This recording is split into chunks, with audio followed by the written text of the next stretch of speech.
I'm Nelly. I'm a professional VALORANT player for Excel. My role is in-game leader and flex player. I was introduced to video games by my dad and my brother when I was around like 9 years old.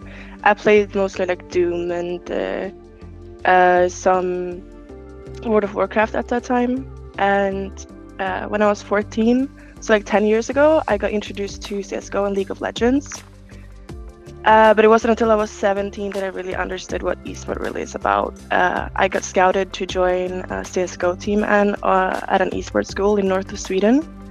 And I remember that this like changed my perspective, and that it just wasn't just a game anymore. It was like something bigger. When I joined esports school, it really just changed there.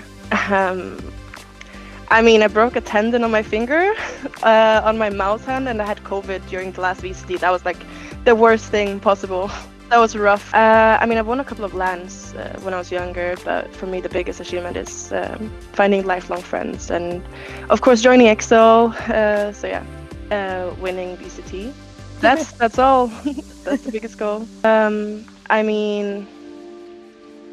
It all started at esports school technically. That's the most simple answer really.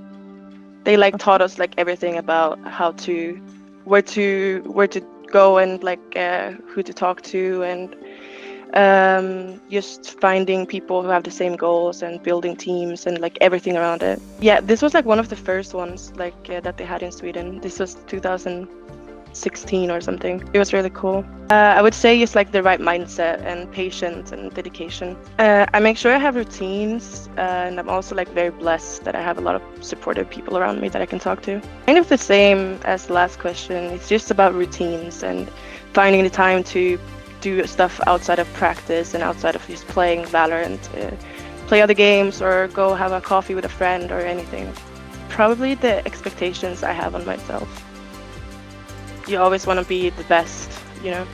We do. It's just all about analyzing how people play and understand the different play style there is and adapt. I love anti-stratting, it's fun. We've been together for a year now. Before EXO, we had to do scheduling, booking pracs, analyzing VODs, individual work, and we also had our jobs on the side.